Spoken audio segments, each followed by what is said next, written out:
Okay, that's the comedy moment. Good evening. Thank you very much, all of you, for attending tonight's Hustings, focused on the environment for the North Shropshire constituency for the 2019 parliamentary elections. We're going to start with an introduction by all the four candidates. The fifth candidate has said he won't come to this event. He was invited, but he refused multiple invitations to attend. So he is here melting the ice block in spirit.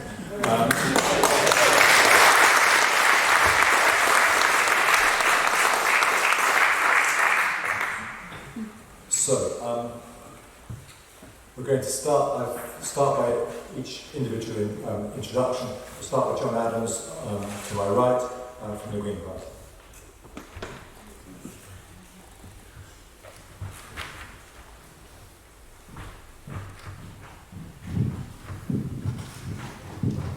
Good evening. Hello, John Adams, representing the Green Party in North Shropshire. I came to live here in 1987 to study at Harper Adams. Never intended to stay, but never managed to leave, so still here now. But I worked at Harper Adams after being a student there and left last summer. And now this is my first experience of standing as a candidate in an election. But apart from this is what I'm supposed to make my introduction. Come back to that. Oh, just your sort of personal. That's okay. Now, Graeme, just your initial intro. Just say who you are. I said I knew everything. Yeah, I said this is me to say who I am, is it? Okay, my name's Graeme Currie. I'm a bloke who lives in Bagley, which is just over there. Everybody knows Bagley because he saw a pub called the Fox. Every single person knows Bagley because he had a pub called the Fox. Okay, I've lived in Shropshire for about 15 years. I moved here from Manchester. I used to work for Shropshire Council and work for myself. I got made redundant by Shropshire Council, so I can talk about austerity on that one if you like. My background, I'm a social worker by trade, and we were asked to talk about what personal changes we've made and how so we're going to do that in a minute, Alice. Okay, that's who I am, Graeme Currie. Hi. Hello, my name's Robert Jones. I'm the candidate for the Shropshire Party. I'm from Bastchurch, which is just down the road from Graeme. I was born in Shrewsbury and lived here in North Shropshire all of my life. I work on a local farm, and I've decided to stand for election because I want to try and make a difference for local communities. Hello, good evening. My name is Helen Morgan. I'm the Liberal Democrat candidate for North Shropshire. I moved here in 2014, so I've been here for 5.5 years. I live in Harmer Hill with my family, and I'm a chartered accountant by trade. I work part-time now, and I'm standing as a Liberal Democrat because I think we need to tackle the increasing extremism in British politics, and I think the Liberal Democrats are the party to do that. Okay. I'm going to draw the lots. So the first one to give their 2 minutes on their personal response to climate change and environment is John Adams of the Green Party.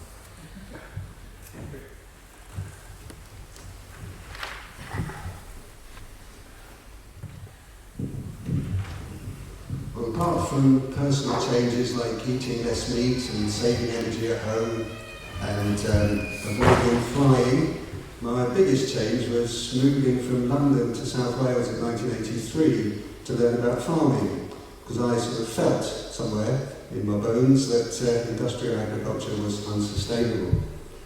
But after later studying at Harper Adams and having a family, I went back to work at Harper Adams. In 2010 I had a bit of a heart attack, and that prompted me to spend some personal time researching climate change. Because it seemed to me the main threat to the future of agriculture.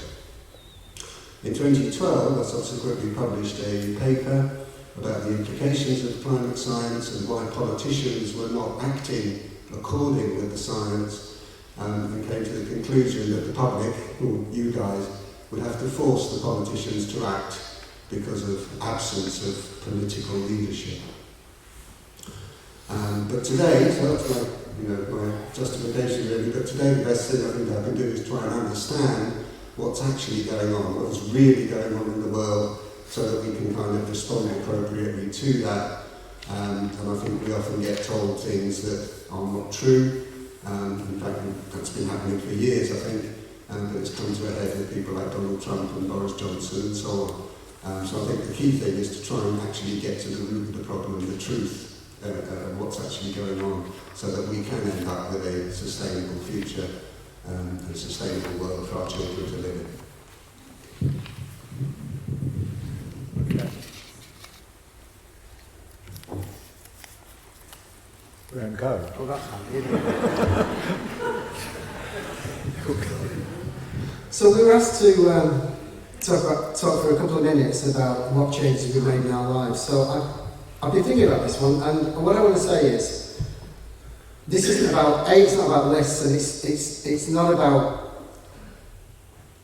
little things that we've done in our lives. And I'm thinking about what I've been doing. In 1972, I think the first political act that I did was write a piece of graffiti on the wall which was about support the miners. People who are old enough will remember that.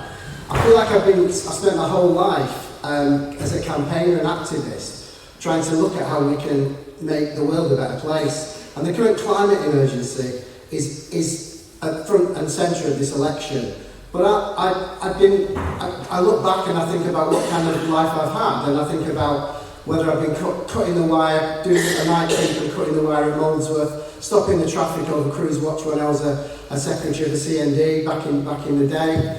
I think about I became a vegetarian in 1985, in my mid-20s, thinking about, well, the ratio of land for meat and non-meat. So I gave up. When I married a woman. I'm a traditionalist, and what happened was she used to eat fish. She eats fish. I'm not a pescatarian. My daughter tells me. But I brought two children up, and one of them is a vegetarian.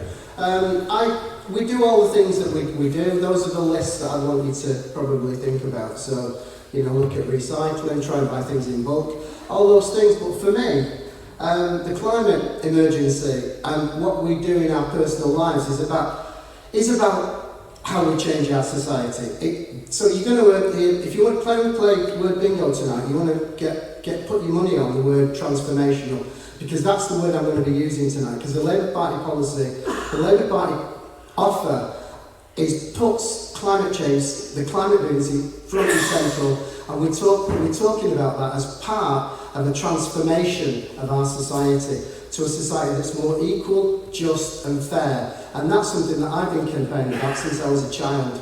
Thank you.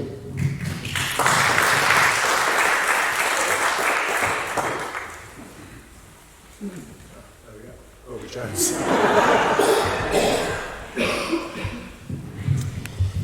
Okay, so I was thinking about the kind of things that I've done that I do in my life that tries to reduce my environmental impact or on climate change, and I think about the fact that I use public transport primarily, or that I use my bicycle to get to and from work every day, things that we've done in our house to try and reduce energy consumption and things like that. But at the end of the day, I think that what is more important is political action by governments. People can only do so much as individuals.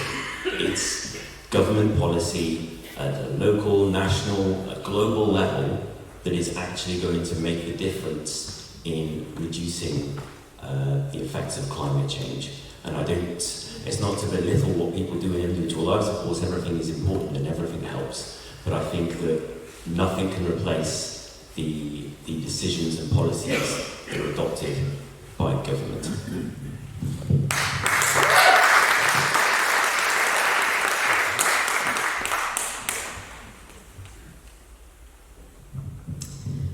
Hi, so the question we were asked to answer was, what changes have you made personally in your life in response to environmental issues? And as I thought about this question, I thought I was going to answer you completely honestly, because you would quickly see through 2 minutes of empty virtue signalling. So the truth is, I've done lots of things in my life that are quite small scale, and I could do a lot more. And I think I'm probably quite typical of an average person in North Shropshire. So just to give you a bit of a boring list, there's some big ticket things we can all do. So I've replaced all my light bulbs with LEDs, I've replaced my boilers, we've got thermostatic valves on our radiators, we've replaced windows that don't fit to keep the draft out. So some big ticket items that have cost a little bit of money. And then there's the day-to-day decisions that we all try to make. So you won't see me with a carrier bag unless I've had a real nightmare. Reusable coffee cups and water bottles, compostable cat litter, that's for the cats, that's not for me. I make all my own compost for the garden with garden waste and cat litter and chicken muck, my own chickens, and I buy British food wherever possible. So I'd be the first to admit that there's a lot more that I could do in response to environmental issues. I live in Harmer Hill, the public transport is quite poor, so I drive everywhere. We're off-grid, my house is oil-fired, and we haven't installed an air source heat pump. So there's all sorts of extra things we could do. But in line with the other candidates here, really, I think that while we could all do better to make individual decisions, we need some central direction from government. Because most people are busy individuals trying to find the easiest option to live their life. And switches that we can make, like moving towards more electricity, will only work if we're actually generating that electricity in a renewable way. So I think the best thing that I've done is join the Liberal Democrats and the Green Liberal Democrats, and to stand here and say we're the only major party that's committed to getting to net carbon zero by 2045 across the whole economy, not just in terms of energy generation, but in terms of managing the countryside in a sustainable way and also managing industry in a sustainable way. So our policies are really good, I'm proud of them, and I'm looking forward to answering your questions on them.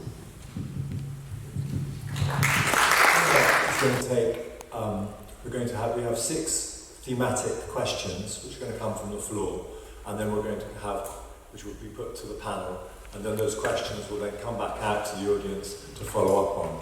But I'd like the audience to try and stay within the theme of the question.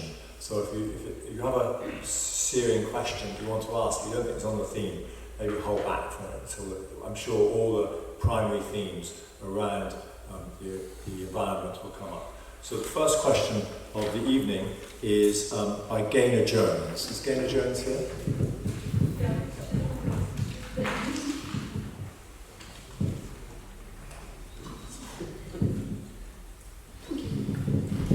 Okay.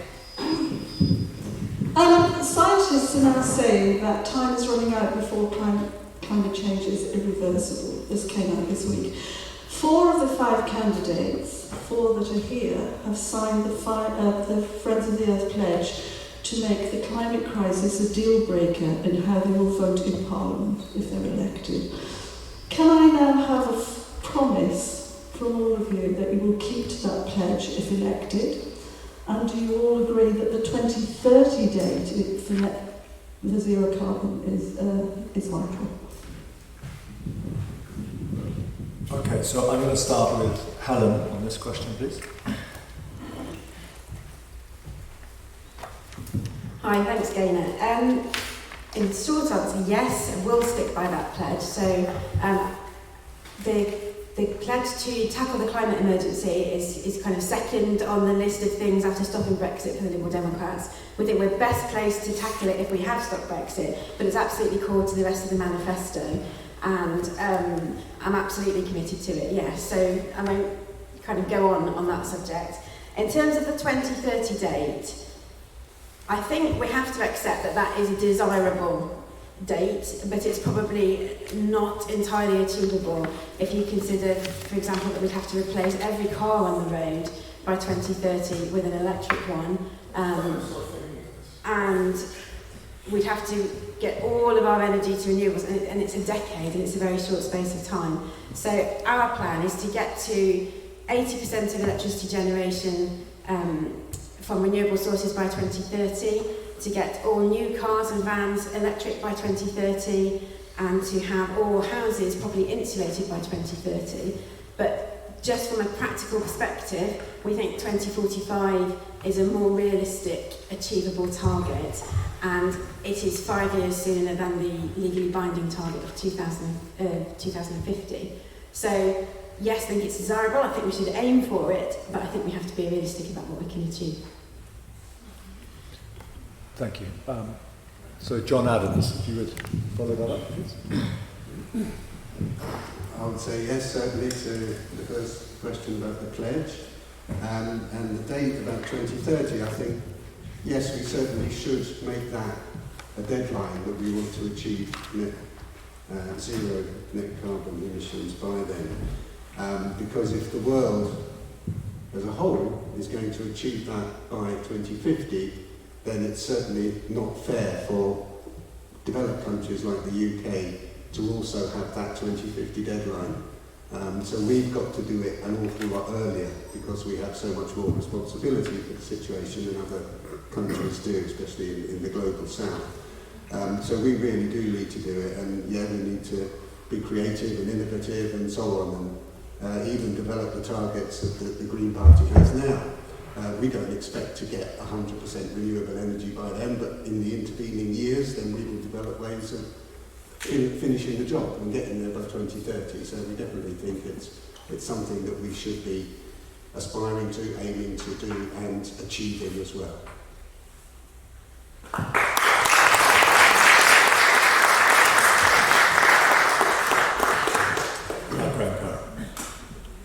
I could do with a cushion there. I'm only 5'4.5", and I feel like I'm sat really low between these two really tall guys. Saffron has suggested I could sit on some morning stars, but I'm not sure that's a particularly good idea. Yes and yes. The situation, the Labour Party is committed to following a socially just path to a 2030 net zero emissions. That is a strong commitment in the manifesto. We've set up a series of mechanisms that we're going to seek to achieve that, which I'm sure we're going to go into detail to talk about.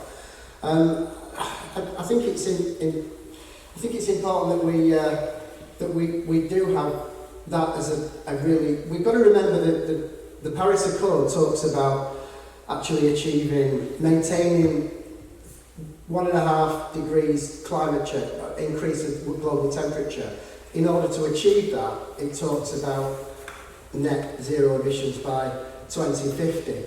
But actually, in order to get onto that, to break that, and actually be in a situation where in the West we're actually developing a mechanism to achieve that, and actually then work internationally with the big polluters, we need to find a way of actually showing the way, and that's going to be through a transformation of how we organise our public services, our public sector, and our personal lives as well. So that's why I'm going to come back to that thing, which is, this isn't just about how we change our own individual lives, this is about how we change our society. So yes and yes, and certainly in terms of a pledge, is it the Friends of the Earth, that pledge? Yeah, I've loved Friends of the Earth. Friends of the Earth is one of those, back in the day, Friends of the Earth was one of the pioneers, and I've got great respect for Friends of the Earth, and they do some tremendous work, and I was really proud to sign that pledge.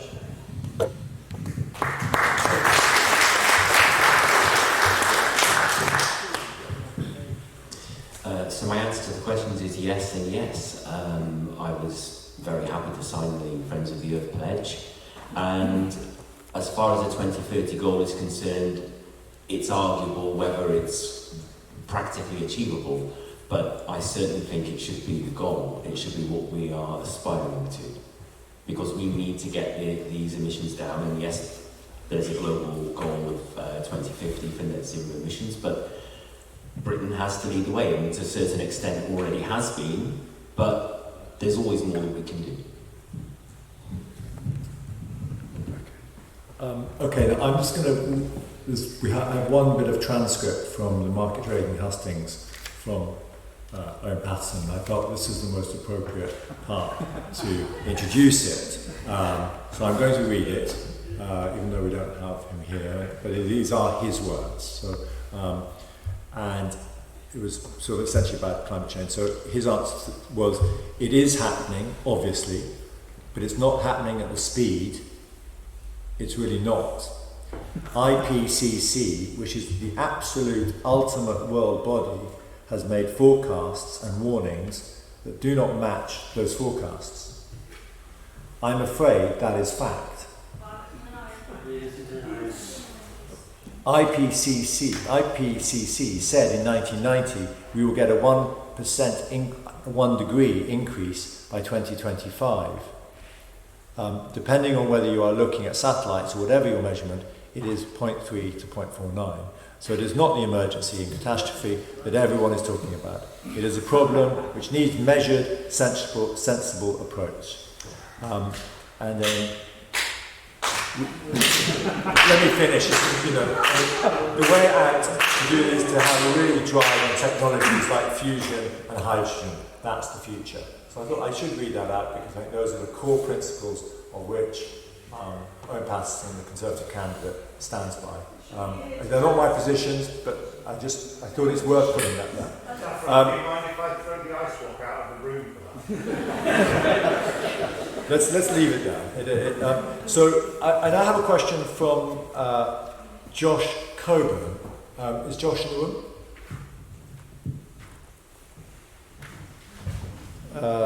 Josh is not in the room. So I'm going to now just hand it out to the floor. So does anyone have a question? Put up your hand if you have a question for this particular thing. I think the main point is about the commitment to 2030. I think that's the main point. There's a bit of ambiguity about. So we'll start here, the gentleman. Hi everybody. Personally, I think we need to be thinking about carbon negative as soon as possible. So I think once we get to 2030, zero emissions by 2030, we need to be getting down to looking at carbon negative. So could I ask people's views on at what stage we need to be getting into carbon negative? And can we do it under a neoliberal paradigm? Robert, let's start with you if you quickly respond to that. I'm not entirely sure about carbon negative, to be honest with you. Ultimately, we need net zero carbon emissions, ultimately zero carbon emissions. But I'm not honestly entirely clear on how we would achieve that, and that's to say negative emissions. And I'm also would be concerned about the alleviation that we are giving to other countries that have a responsibility to reduce their carbon emissions as well. If we start reducing our emissions to below zero, so we're then effectively neutralising other countries' emissions and giving them an excuse not to reduce their emissions. Helen, if you just Helen, just the two things I think that one is it possible to go to negative carbon? But I mean, the Liberal Democrats have suggested that they're going to go to net zero by the Green has said net zero. You said that 2050 is when, in your manifesto, is when you say net zero. 45, is that? 2045. Is it 45? Yeah. Okay. But, I mean, in terms of 2030 is when we're supposed to get to 50%. We're way away from that. How do we get to even 2030's targets? Before we even think about net zero. And then let's follow it up, but can you then get to net zero, or beyond net zero? Can we do it with the neoliberal paradigm? Well, I think we have to look at the whole economy when we look at carbon emissions. So, I mean, I've had a look at Labour's manifesto, and it talks about an aim to achieve by 2030 rather than an obligation, and a substantial majority of energy emissions cuts by 2030. So I'm not clear that it gets there either. Ours is honest. We're going to get to 80% of renewables in energy generation by 2030. How do you get there? Well, you need a whole range of options. And I have a background in the energy industry, so I have a little bit of knowledge. As I'm sure you all know, when you generate electricity, you need to generate loads at this time of day, in the evening, and not very much overnight. So you need a big capacity of energy generation, a lot of which will stand idle at various times of the day. And that gives you a problem when the types of renewables that you're most reliant on aren't available because the weather conditions aren't in your favour. So the answer to that is we need to invest in a range of options to give us that maximum capacity at times when the weather is adverse. So it's not just about wind power and solar power, though they're important. You've got to have diversification of that mix. You've got to invest in tidal projects like the Swansea Bay Tidal Project. We need to think about wave power, and we need to think about storing energy that we generated at times when we're not using it. So that's battery technology, that's hydro technology, where essentially you pump the water to the top of the hill when you don't need the electricity, and then you let it back down again to generate when you do. So there's a whole load of things that you need to do to have a diverse supply to be able to match those capacity problems that you have. And that's just in the generation side of things. The other thing we need to consider, and obviously I'm a Lib Dem and I'm going to bang on about Europe, but we need to have more interconnectors with the rest of Europe, because it's not rocket science to say that the weather is different in different places, and if we can share resource, that's going to help us out as well. So 2030 is a real challenge. The technological challenges are huge, but they are achievable. And that's just in energy generation. So when you take into account farming and transportation and industry, you have a massive challenge. Now, the NFU has an impressive manifesto to get itself to net zero. There are ideas in the Liberal Democrat manifesto about managing industry, but you can't do it. It's not an easy question to solve. And we also have the problem about the economic model that we have, where much of our money is invested in companies that are carbon generative. So all our pensions are invested in companies like British Gas, who I used to work for, and we need to get out of those companies in a measured way as well. So we need that whole package of measures. So we need to be regulating the city and saying you need to be gradually decarbonising your portfolios. So it's a massive challenge to get there, and we shouldn't underestimate it, but nor should we put it in the too hard bucket and say that we're not going to attempt it. Can we get to negative? I don't know the answer to that question. I would hope so, but I think we have a massive amount on our plate to get to zero in the time frame.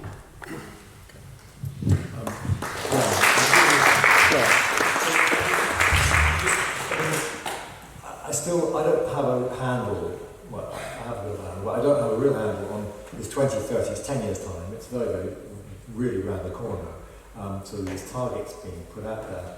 How, in terms of the Labour Party manifesto, how are we going to get, actually, we talk about farming, we talk about transport, all those seem to be completely resistant to making reductions in their energy use. How is the Labour Party actually going to hit that 2030 target, let alone go carbon negative and beyond that? Okay, I'm going to stand up because I'm too cold. I'm going to start with the neoliberal thing, and I'm going to come back to that because I think there's a lot of detail in the Labour Party proposals, the National Transformation Fund, the huge numbers of jobs that we're talking about. I'm going to talk about that in a minute, but the system that we've got, and I love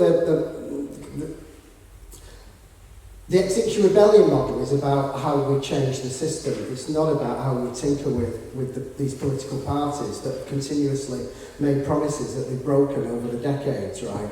So we're in a situation where I'm going to follow up on Bill's comment and say what we saw after the Second World War was a consensus about how the economy worked. And that consensus ran through to really Thatcher, and we saw what you might call the monetarist tilt that happened, where it became about how you financialise the economy, and we saw that end. And I think Brexit and the backdrop of the climate emergency is coming to the front of this election, but this election is about really what happened after the financial crisis of 2008 that led to the Brexit crisis, that there was an internal squabble in the Tory party. So what we're at now, I believe, is a serious third tilt point after the Second World War.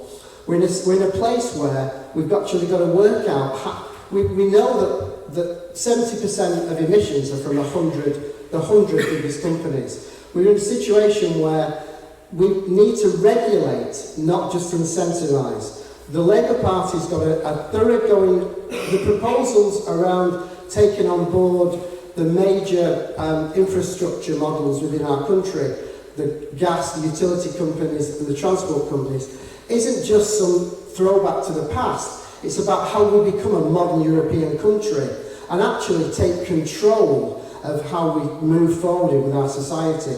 And that's going to be very much part of how we transform our energy model and how we transform our emission, our net, and achieve the net target by 2030. It's not just about incentivising big business and incentivising the shareholders. What we've got is a model, we've got the biggest, the most acute level of inequality since the mid-Victorian period in our society now. And that's based on the fact that all processes are based on how we maximise shareholder values. We need to reorganise society and actually have it, how do we make it so we maximise social values? And that's part of how we change the model of how we run our society and how we're going to achieve a model of net zero emissions.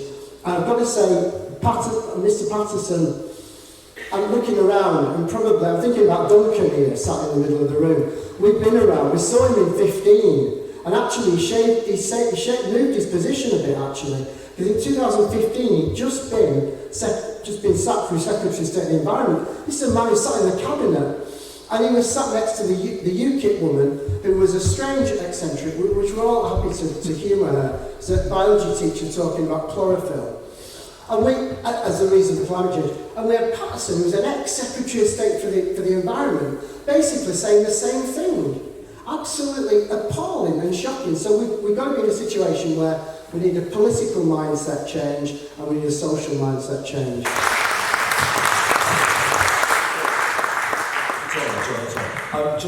The Green Party actually do have net zero by 2030 in their manifesto.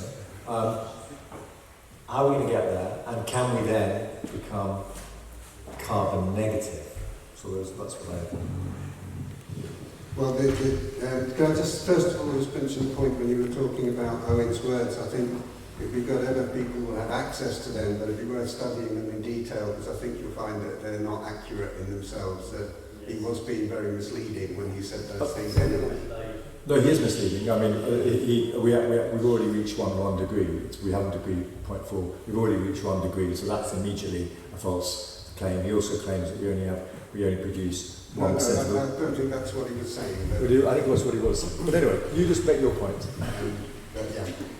I'm just talking about the detail of what he was referring to was not accurate, and it's worth investigating if you're interested in those things.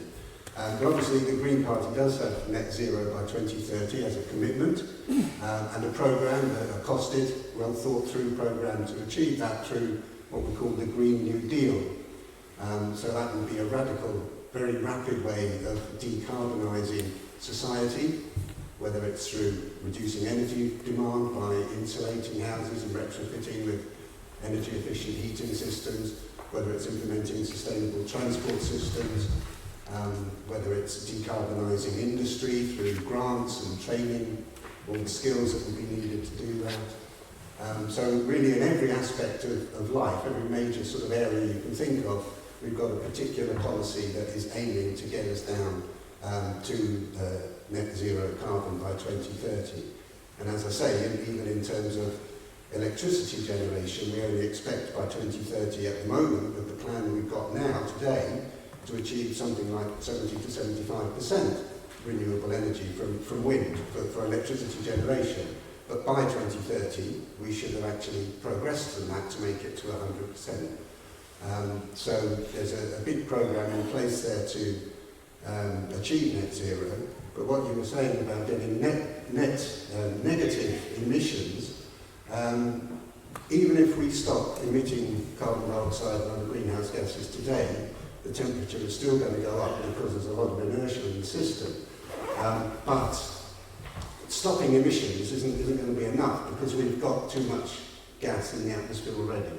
So is that what you meant by net negative? Is actually taking that gas out to restore Earth's energy balance to what it should be?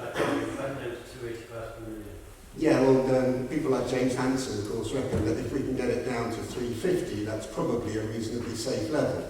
And it was really reassuring, just not long ago, to see that big piece of research, I don't know if you saw it, where someone had calculated that in order to get that 100 parts per million of carbon dioxide out of the atmosphere, we have actually got the capacity in the world, without interfering with agriculture or built areas, to plant 500 billion trees that would take that 100 parts per million basically out and restore Earth's energy balance, and hopefully then we can all be happy and lots of trees to hug.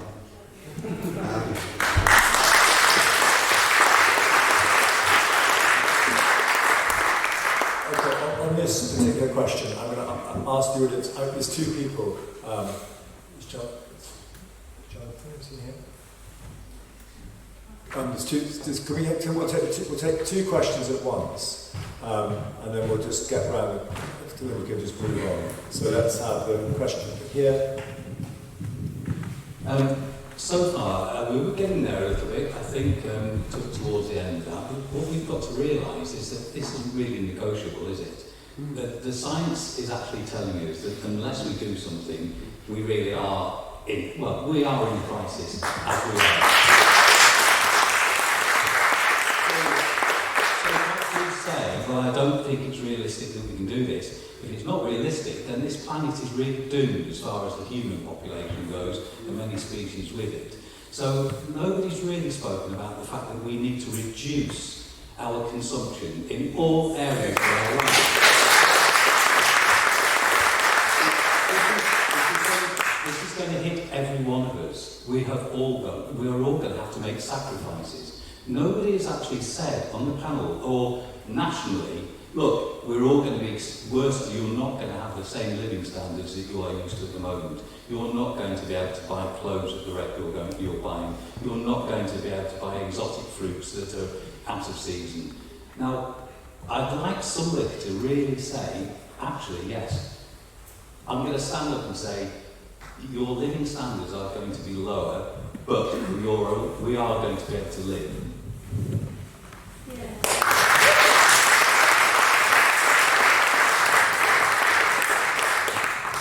Thank you. I know there's an elephant in the room. There's also a cow in the room, because methane from animal welfare, animal use, is actually far higher than air transport, motor transport, and a lot of electricity production put together. The only answer is to not eat meat. I'm sorry that sounds propagandish, but the only answer is to stop eating animals and stop producing animals because they're basically a higher pollutant than most of the other things. So a vegan lifestyle, which I haven't yet achieved, is actually the main thing that we can do to change this. Without reducing our reliance on meat and the farming of animals, we won't get anywhere. Okay. Martin, I'm going to come back to you. You're the next question, primary question, so I'll come back to you. So we just take those two questions about living standards and about the production of meat. We'll start, Robert, as you're in the farming industry, we'll start Robert with you.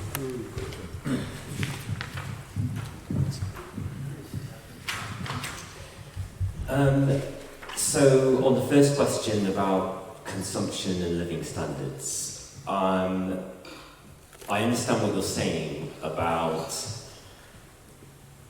what you're trying to suggest is that we all have to live a lower standard of living, a lower quality of life to enable... Not quality. Consumption. We need to improve the way that we consume goods and services, the produce of the earth. We need to do it much more efficiently. But what I was going to say is that I don't agree that that needs to lead to a reduction in living standards. It needs to lead to an improvement in efficiency and sustainability.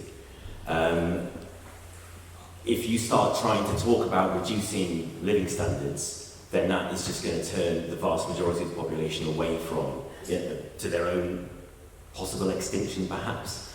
But it will. On the second point, on meat consumption, my view as a meat eater, I have to say, is that I think that there is a lot of misleading information about how the consumption of meat affects the climate.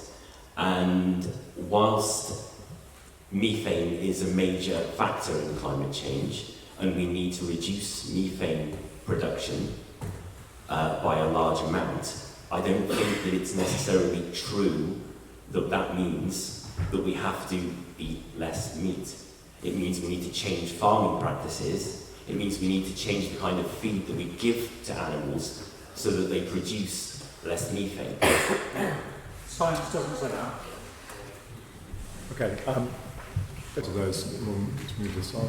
Thanks. Yeah, thank you. I mean, there's no denying, I don't think, that we live in a highly consumerised society and that we live on a world of finite resources, and at some point we're going to have to wake up to that. I'm not going to sit here and argue with you because it is an unarguable point. I think Robert's correct though that from a political perspective, a party that stands there and says you're all just going to have to accept less isn't going to get elected and achieve that objective. So I think I agree with you, but somewhat depressingly, I don't see how it's politically achievable. I think we need to work towards it gradually. We can do things about plastic consumption. We can do things about producing things more sustainably. No, get it here. It's about telling the truth. It is about telling the truth. But I think we have to wake up and perhaps realise that not everybody has the same mindset as in this room, and unfortunately, that isn't a majority view. But I do think we need to work towards getting into a less consumerised mindset, and we also have to manage the fact that jobs would be lost if we did that, and what are we going to do with those people? So it's a difficult problem, and I'm not going to sit here and say I have the answer to it, because I don't. I think, and I'm just being honest with you, I think in terms of meat eating, there's no doubt that we all need to eat less meat, but there are issues with how you use the land to produce plant food, because most livestock are grazed on land that can't easily be used to produce equivalent calories in terms of plant food, because you can't drive a tractor up a steep hill, and if you take the grass cover off, the soil washes away, etc., etc. So I agree with you that we need to eat less meat, but we need to recognise that we still have to feed the world, and the world isn't nice and smooth and suitable for animal farming. Also on cows, grass-fed cows are far lower producers of methane than grain-fed ones. So when we look at some of the farming practices in America and in Brazil, where they've been fed on grain, yes, they are massive methane producers, and we certainly shouldn't be buying meat from those countries. If we look at British-produced meat, it is produced to a higher standard. I know they're dairy cows, but the cows opposite the field that I work in are still out in the field in November. They're being mainly grass-fed, and it is probably better to buy meat that has been locally produced and grass-fed than something that has been shipped across the world, because you can't produce enough here. And that's the problem we have with all of these environmental questions, is that there isn't always an easy answer. So yes, I think we do have to eat less meat. I'm not sure that it's possible to produce all the plant food that we need in this country, given the topography. Great.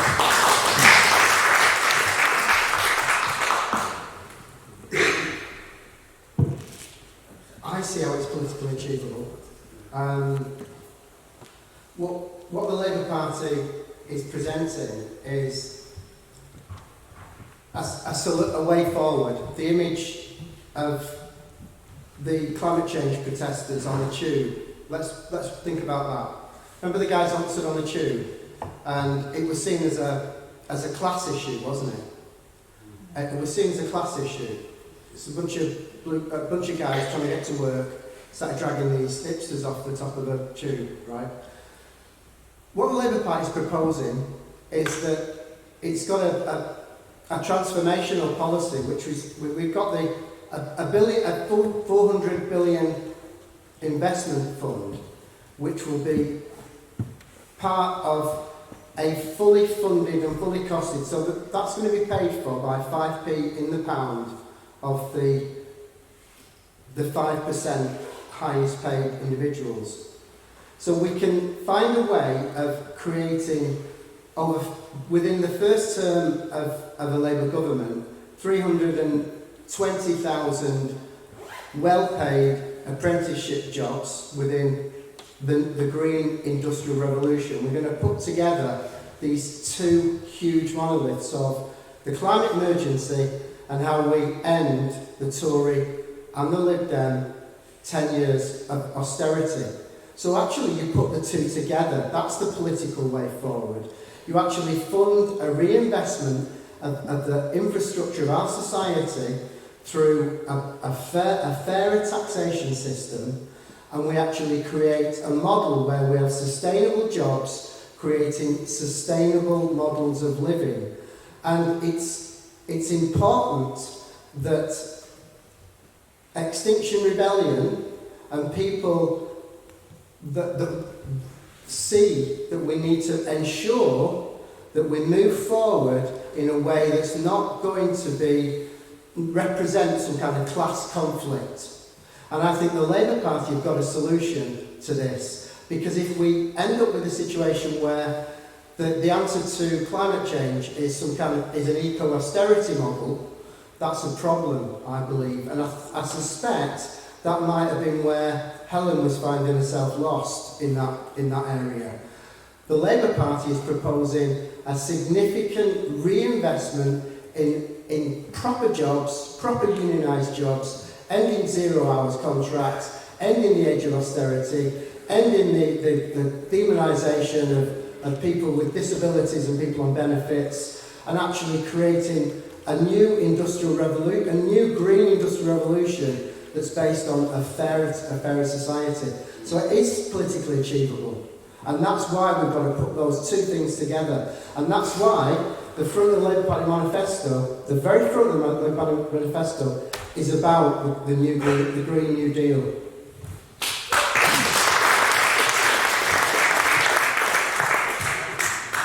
I wonder whether that was actually addressing the questions that we had there. One was about increasing consumption, wasn't it? And that's something that I think the Green Party gets it. I don't think the other parties get it in that respect. Because people like Pickett and Wilkinson have shown quite clearly that quality of life is not being benefited anymore by economic growth anyway. So it's a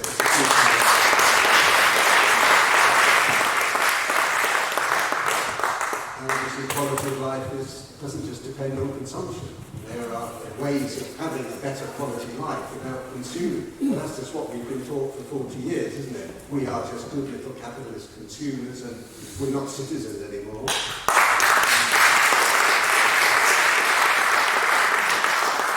So absolutely, we have got to reduce consumption. There's no getting away from that, because world population might be another issue. I don't know whether you want to talk about that, but it's quite interesting to think that the average person in a developed country consumes 32 times less of the world's resources than the average person in a developed country. So, we can't say numbers, absolute numbers are the problem. It's our consumption that is the problem.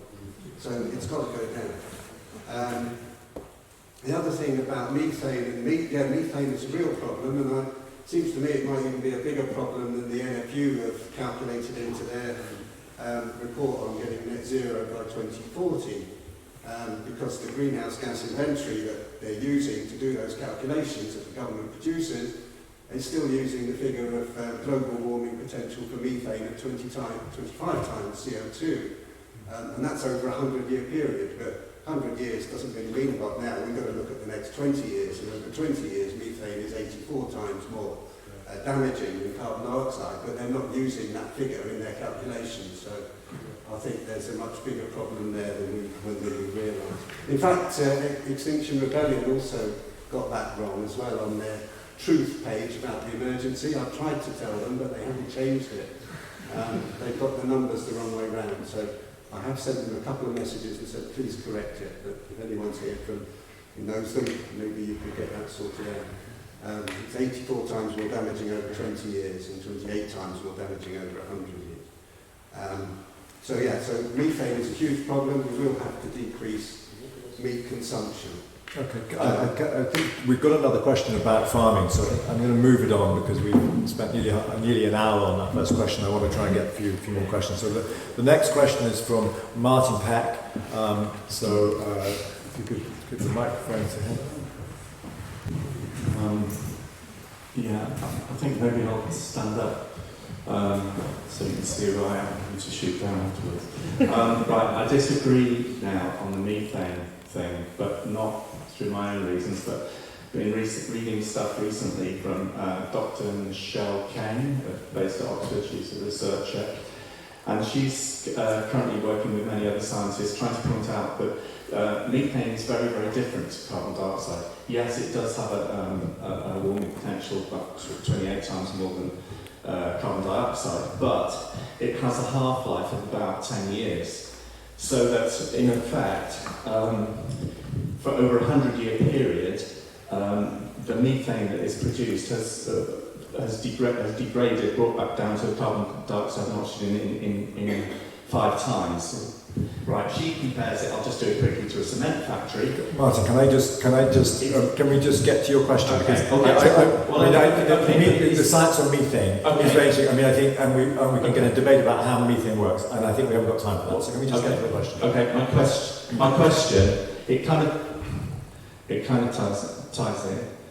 No, it doesn't, because I've lost it. I didn't write this question, but I've forgotten it. So, I haven't forgotten it. I'm just sort of shaking already. Right, given that the most, and you've already delved into this, as the chairman said, given that most of the important thing that everyone does is eat, and food is our connection with planet Earth and our source of health, and how we produce our food is how we treat the Earth, food systems and farming are the one industry that could bring net sequestration of carbon and support biodiversity. And I'll emphasise that, and support diversity. David is over there in picture form.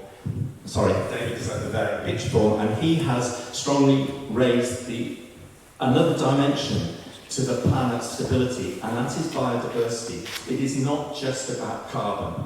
And I've lost the picture. So the question was, how are politicians going to move the whole of agriculture towards an agroecology framework, i.e. agriculture that genuinely works with nature?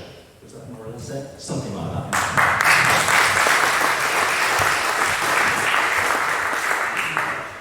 Okay, so I'm going to start with Graeme. And can we just try and keep so this is a very specific question about how are you going to incentivise, pressurise, tax the agro industry to move towards, and rapidly move towards, agroecological methods of farming and much reduced supply chain for our food system. So let's try and keep it reasonably rapid. So we'll start with that. I went to the NFU Hustings last week, and you've got to remember 66% of farmers are tenant farmers. They're small businessmen working on the edge.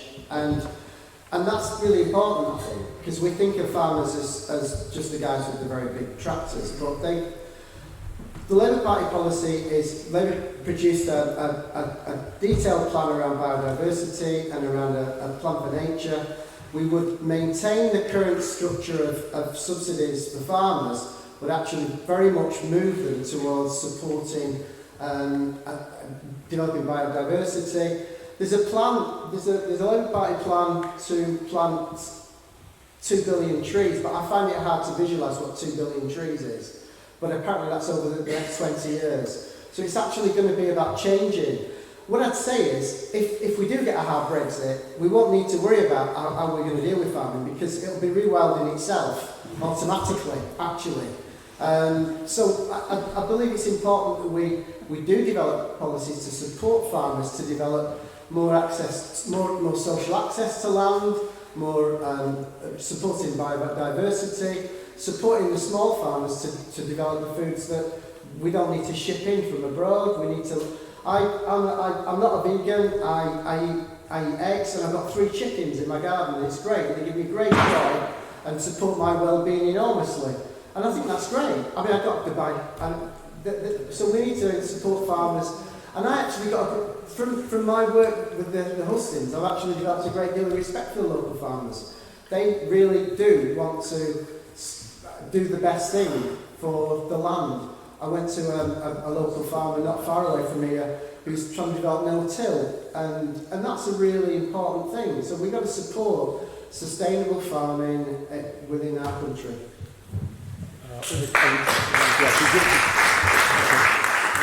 John, maybe you can give me a little bit more detail on actually how we're going to transform the agro sector. Yeah, well, we plan on using a combination of subsidies and grants and regulation as well, but also training to reorientate agriculture to go through a transition to sustainable sort of agroecological kind of agriculture within 10 years by 2030. So we hope that in the process of doing that, one of the things that we focus on is to encourage more soil conservation, to increase the sort of foundation of biodiversity, if you like, by focusing on conservation and restoration of soils that would encourage all sorts of other life forms to grow, because biodiversity is the key thing, as I'm sure you know, in terms of resilience to things like climate change. If an ecosystem is going to survive those shocks and stresses, it's got to have a great deal of biodiversity to do it. So we would certainly be focusing on increasing biodiversity in agriculture, focusing also on small, encouraging and promoting smaller family-type farms, more nature-friendly farms and so on. All hedgerows that have been removed, we try to encourage as much replanting of hedgerows as possible, and also by 2030 we'd like to have half of farmers, 50% of all farmers, employing agroforestry kind of techniques on their land as well. Okay. Yeah, that's good.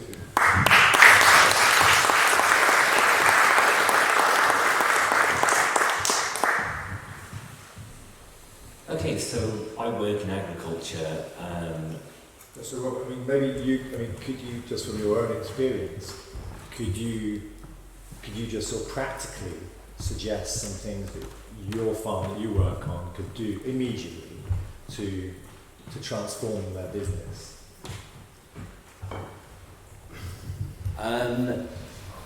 That's a hard question, actually.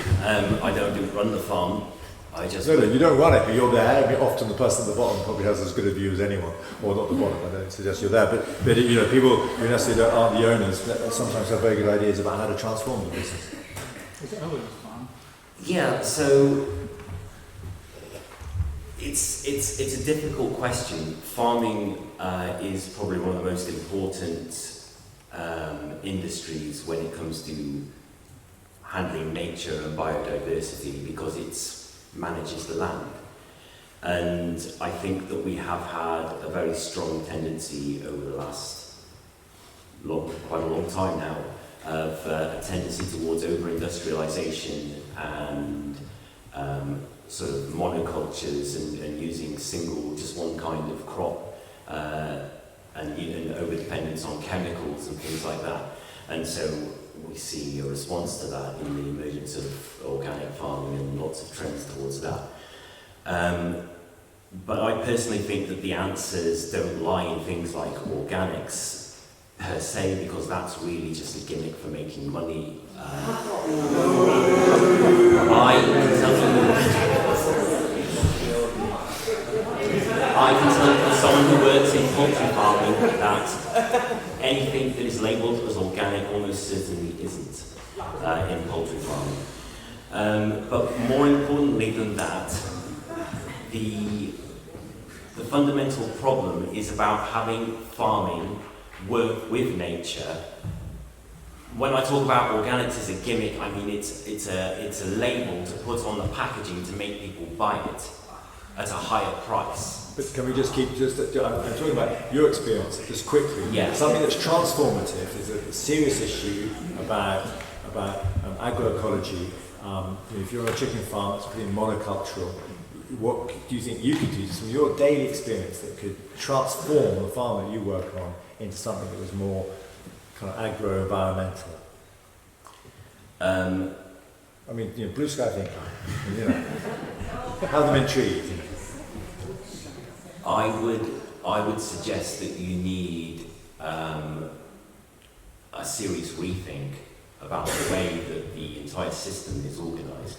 There isn't an awful lot that could be done on the ground on a farm like where I work to make it less industrialised, because the demand for eggs, which is the kind of farm that I work on, is such that you can't just say, for example, right, we'll do everything small scale with little sheds like in the film Chicken Run. It will not work to produce the amount of food that is needed to be consumed at the level, the standards that we need for safe food consumption in this country. So you were running a battery farm there? Not battery, no, free range. Thank you all. Let's go on to Helen then. So Helen, just your thoughts on how we could change the farm, the agroecology methods. So I think if we look at farming, the common agricultural policy has got a whole history of fairly disastrous agricultural impacts, where it's been focused more on food production and less on environmental protection. So we can all imagine back in the 80s when they were spraying things all over the fields and focusing really heavily on food production. So the common agricultural policy is critical to the way that farmers behave. And our plan really is to change the way that it's currently implemented. So currently it's basically paid on a per acre basis. So there's a minimum things that you have to do to get your money, but essentially it's paid per acre. So a large farmer will get more money than a small farmer, fairly obviously. So our idea really here is to change the way that we pay the payments into the common agricultural policy, the single farm payment, into more of a public money, public goods approach. So, and that's the whole range of ecological measures in terms of soil management. So we were talking about no tilling and increasing the number of worms. That's kind of the basic level of the food chain, through to increased forestry, better wetland management, the whole range of things that needs to be done to get the environment more into its natural state, because currently it's in a very managed and out of balance state. So it's really about getting those payments focused more on small farmers and paying for the environmental good that they do.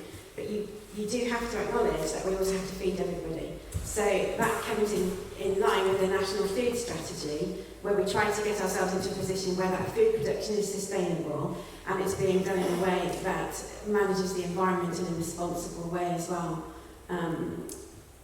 through a system of, as John mentioned, grant payments and incentives. And just to come on a thing like poultry farming, it's not all about chemicals and soil management. There are things that farmers can do to improve the environment as well. So I keep the books for a poultry farm, and all their sheds are heated with wood pellet boilers. So there are all sorts of things that we can do to kind of get farming. The biggest scam ever with pellet. Well, they're questionable, aren't they? The more there's something there, the more money they get. I cannot believe as a representative of a major party of this country, you do not understand that. Yeah. Well, no, I'm just saying there are various things you can do to incentivise farmers to use renewable heat, for example.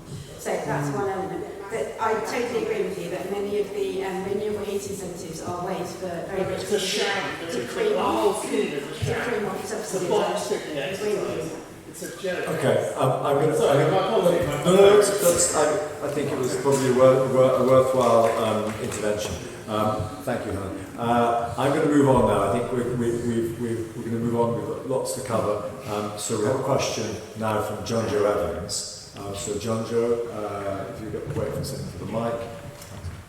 What are the candidates' views on... Can we just start again? Sorry. What are the candidates' views on continual road improvements and plans for road improvements in Shropshire and North Shropshire in particular, in light of the climate emergency, and that we should be trying to reduce traffic on the roads and ploughing that money into public transport and possibly a better rail system?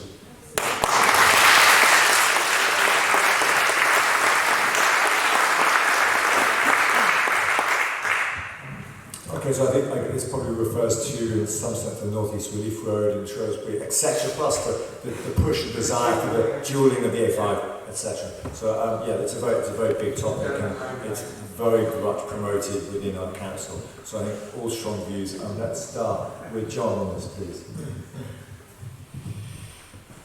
Well, unsurprisingly, in view of Owen Patterson's opinion on that issue, I completely disagree with him. The Green Party says there should be no new road development. We should have sustainable, easily accessible, cheap public transport for people, reducing carbon, promoting more active kind of transport, cycling and walking and so on, and more local train services as well. So we try and give more power to local authorities for that purpose, so they could actually control things like bus services and train services in the local area. But definitely not any development of roads. Because even with electric cars, as you know, they're not entirely sustainable, so we've got to do it the best way we can.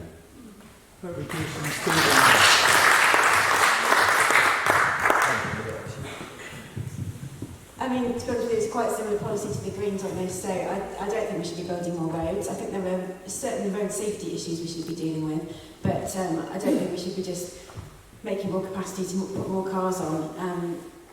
In Shropshire, we have a real problem with public transport. Part of our policy is to roll back the cuts to the bus services so that we can have better bus services, increase the use of rail, a whole similar range of methods to the Green Party, really.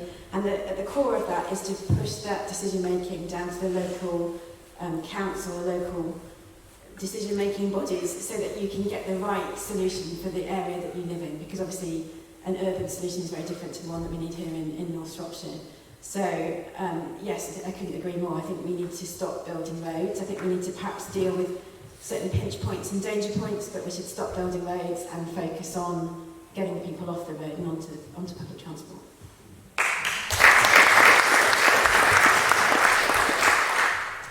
So public transport is one of my key policy areas, and what I think that we need to do is to get much more money invested into public transport. It's not enough to just roll back cuts, because cuts have been going on for decades and decades, and the council will cut the bus services and then say, look, less people are using them, so we need to cut it some more.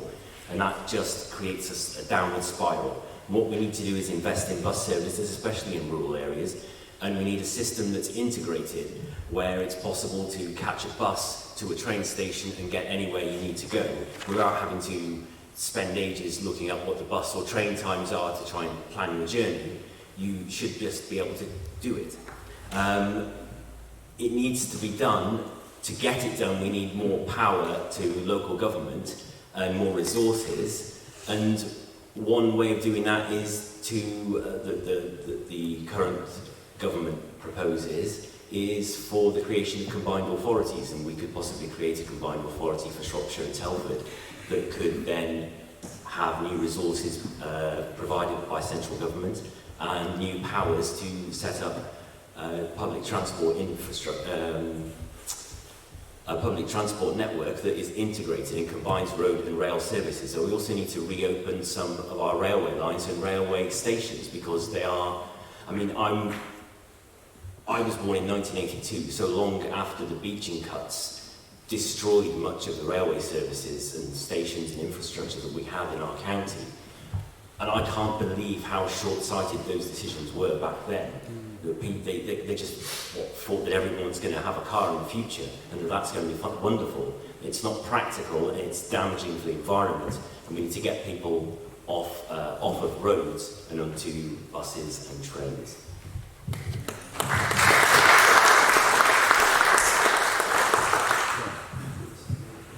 When we first moved to Bagley, there was a bus stop.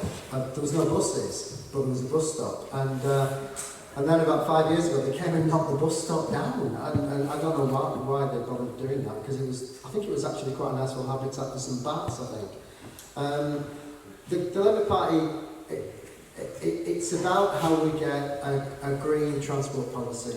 So the Labour Party will invest in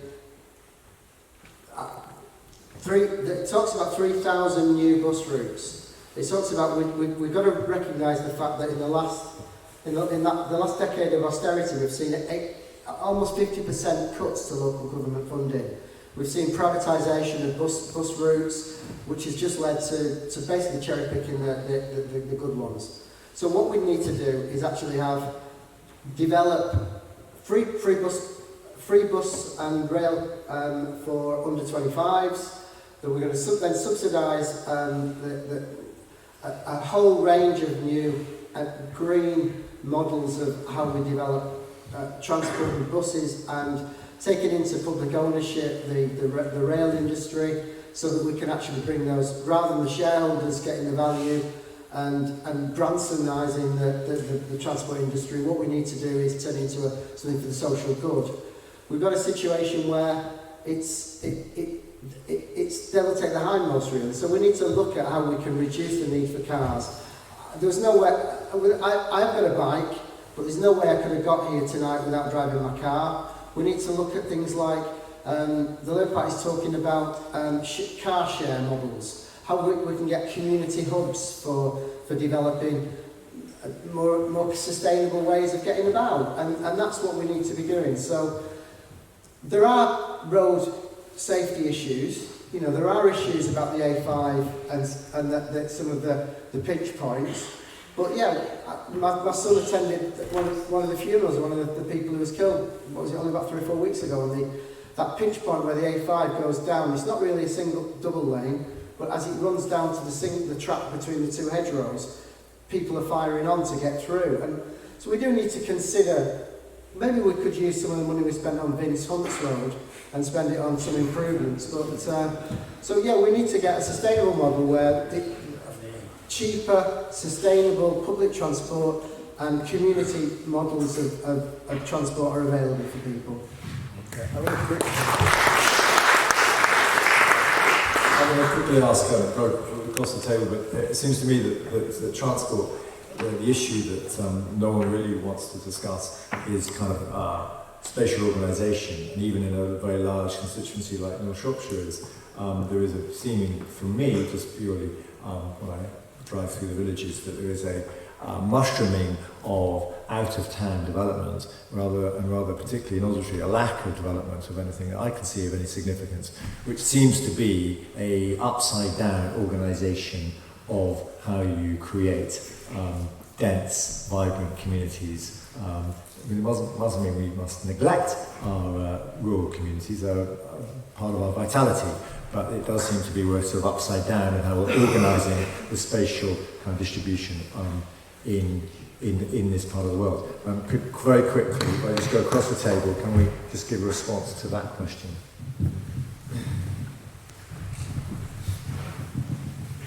I was thinking that the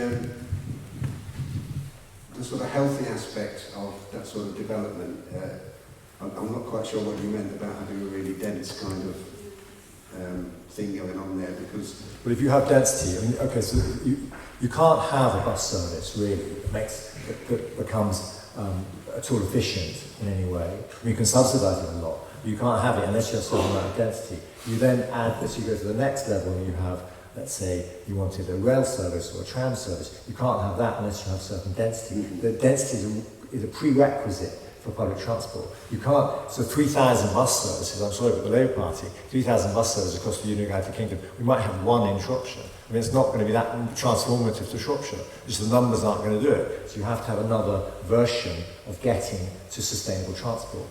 Just kind of saying more buses, I don't think it's going to do it, because I don't think the resources are there. So I'm saying the other way is spatial organisation. What are you going to do about spatial organisation? Well, you're thinking particularly about North Shropshire and the market towns and so on, around there, then yeah, if you're going to be able to have those kind of services, then you've got to make sure that there's easy access to them, as you say, and healthy access to them as well. So green spaces are going to be important, I think, all the while, but the cycleways and the footpaths that will enable people to get to the nodes where they can pick up on some kind of transport, whether it's buses or train. And the sort of development that we're seeing going on around Shropshire is an awful lot of houses and an awful sort of increase in the numbers that seem to be popping up in most of the market towns around the county. So hopefully there is potential for that kind of thing to happen, but I'm not an expert on it by any means. When I first came to Shropshire, I was in a role where I was looking at how we develop community-based services for not older people, but community-based services that try to integrate health and social care. And one of the first words that I learned in Shropshire was the word sparsity.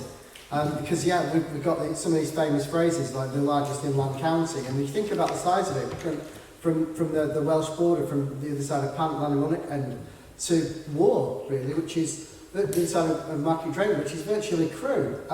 It's a huge area, but it's, apart from the Mind, really, and bits of Clee Hill, it's incredibly populated. And it might have the five small towns, but everybody lives everywhere else as well. It's got a lot of sparsity. So how you solve that? And interestingly, one of the key, there's quite a strong group that operates within the area called the Old Senior Citizens Forum, and they used to have quite a lot of influence as a stakeholder group with the council, and their top priority is always transport.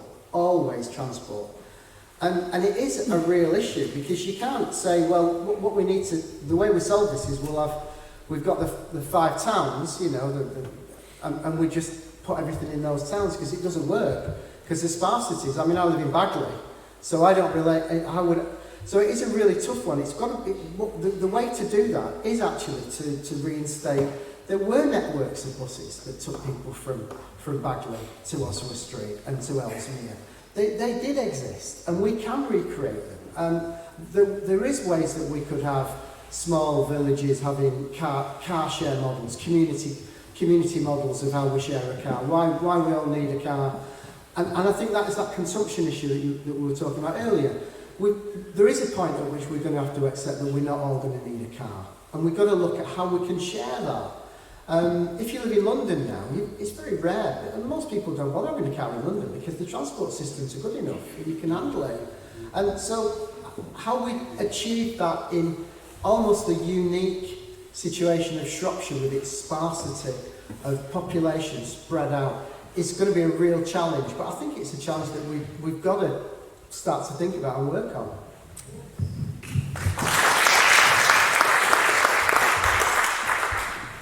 So one of the things you mentioned there was out-of-town developments, and what springs to my mind there is these big places that they build all these different superstores and things like that out of town. The only way to get to them in most cases is by car, and that makes them inaccessible for people that don't have cars or who want to use public transport. So there's a development and planning issue there that the council needs to think more carefully about where they put things like shops, so that they're accessible to people through an existing public transport network. But then we also need to build a better network that connects up more places. Like Graeme said, there used to be bus services between villages around North Shropshire, and they're not there anymore. I've seen black and white pictures of buses, from the 1960s or what. They're not there anymore. They've just been cut back over the years. I've seen a map of all the bus routes in Shropshire, and what struck me was that every single bus route leads to Shrewsbury. Not even Telford. Everything comes to Shrewsbury, whether you're coming from the south or the north or the east or the west. And there's also so there are no connections between the towns, between, say, how do you get from Wem to Market Drayton if you don't have a car? And so we need to rethink the design of the entire network to match where people are living and also where people need to get.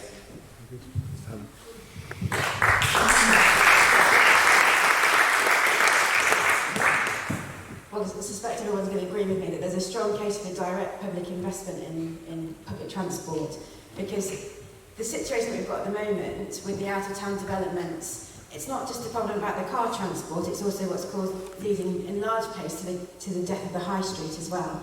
And it means the local high streets that we go to are not necessarily thriving, and it also means that if you live in a village like mine and you haven't got a pint of milk, you've got to get in the car to go and get one because there isn't even a little village shop. So I think we need to have direct investment in public transport. I don't think we should have turn our nose up against public ownership as a matter of principle. And I'm all for that, and I think that needs to come with better government funding of councils, but also revenue-raising powers for local councils so that we can get what we need where we need it. Totally take Robert's point about joining the dots up as well. I was just going to go on to community hubs as well. I think if you look at places that have lost their post office, lost their bank, you know, there's no shop, we need to get a situation where we can have those community hubs so that people can walk to the things that they need in their own village and not have to.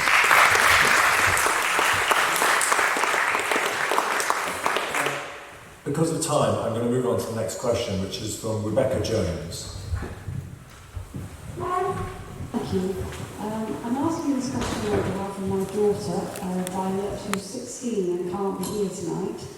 Obviously, she'll be voting in the next election.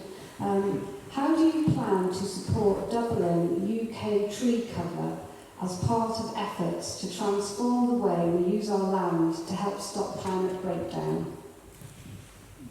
Okay, I think all parties are, maybe not the Shropshire Party, but we're going to start. Helen, you've got the mic, so it's on the start. Well, that's one of our headline policies is 60 million trees a year for the life of the Parliament, and presumably for as long as we would carry on being in power if we were that lucky.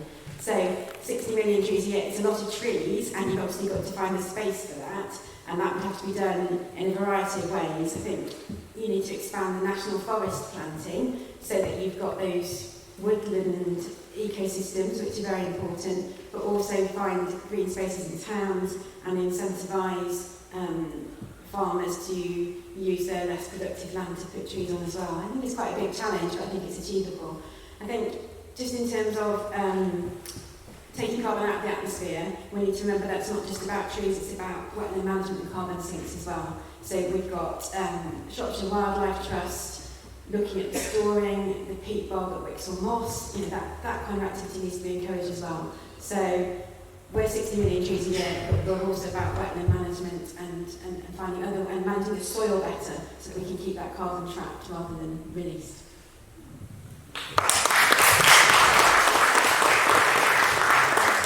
Yeah, so the Labour Party, it's I think 2 billion trees in 20 years. And where are they going to go, these 2 billion trees? Yeah, I was looking at how you worked that out, and apparently there was something, was it Turkey, and they planted 30,000 trees in an hour. So, yeah, but it's where you're going to put them. So, what we need to do is we need to look at that whole issue of land use, how we use our farming industry. We talked about agriculture before and sustainable agriculture. The Labour Party is committed to developing national parks. And we need to look at how we do that. Apparently, it kind of was a bit of a surprise to me, but apparently the UK is one of the least sparsely forested countries in Western Europe, which kind of surprised me. Is it sorry, there's less trees in the UK than most other parts of Western Europe. That's what I meant. There's not as many trees here, which kind of surprised me because there's a lot of trees about. So, where are the 2 billion trees going? Where are we going to put these 2 billion trees? How are we going to put 2 billion trees in there? You must have somewhere we can put them, surely. I've got a very small yard. Well, we're talking about over 20 years here, and we're talking about a way of holding the carbon. And I've got to tell you, I'm not a strategic tree planter over a 20-year period, but I'm pretty sure that we can work out how we do that, because if we can work out how we can reorganise and create, using the National Transformation Fund, a way of setting up a different way of running our transport industries, our food industries. Actually, we need to develop models of what's the best way to subsidise farmers. One of the best ways to subsidise farmers, surely, is to put them on the front line of the climate emergency. And there's plenty of places that we can look at and think about I mean, we've got some, we must have some archaeologists here, and actually, what we see, apart, everything's in the tree line in this country. The only reason we've not got any trees is because since the late Bronze Age, they've been chopped down. So there's plenty of places where we can put trees, and we put trees at the forefront of the climate emergency. Well, why don't you stop chopping down so many trees as well, though, not just planting new ones, but preserving existing forests? Absolutely, that's really what we're going to do. It's about preserving what we've already got, ancient woodlands which are destroyed. Absolutely. At the drop of a hat, and housing developments and so on and so forth. Absolutely. Yeah, absolutely. Yeah. When we live, there's lots of oak trees, and that's the remnant of a very, very ancient forest in our area that's all completely gone for modern farming. Actually, say modern farming, it's probably been chopped down since the Iron Age, I suspect.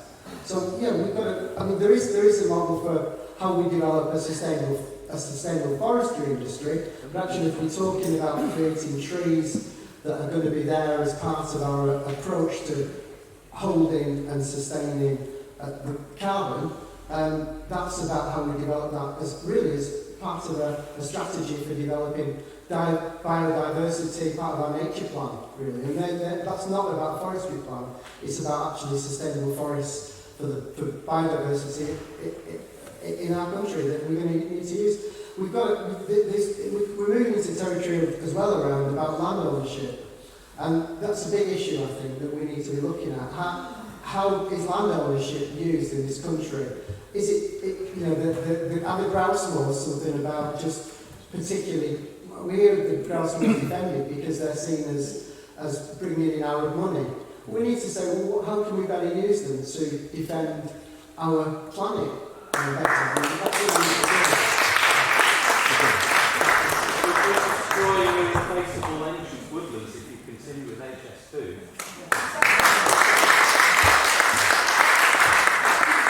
The Green Party would scrap HS2, of course.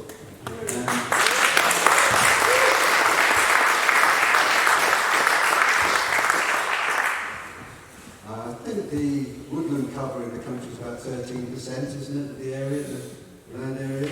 Whereas typically on the continent it's about double that, so the plan would be to double the cover here as well to get up to about 26%, and that would be Green Party policy.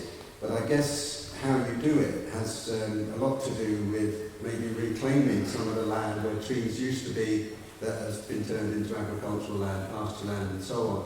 And I know one estate in Wales, I was talking to a chartered surveyor the other day who manages the estate, and of course they're really worried because it's 25 sheep farms, and if we have a no-deal Brexit and the sheep farmers all go out of business and they can't make a living anymore, what are they going to do? So he was quite keen on thinking about maybe we could populate the land with trees instead and get paid for doing that. So there's going to be a lot of potential like that. Whether there's also potential for integrating trees more into agriculture, into food production itself, real sort of agroforestry kind of situations rather than just putting trees on farmers' land where they're not doing anything to help the crops, as it were. So there may be some sort of symbiotic kind of relationships that money spent on research that the Green Party would put into these things to try and figure out the best ways of achieving the objectives.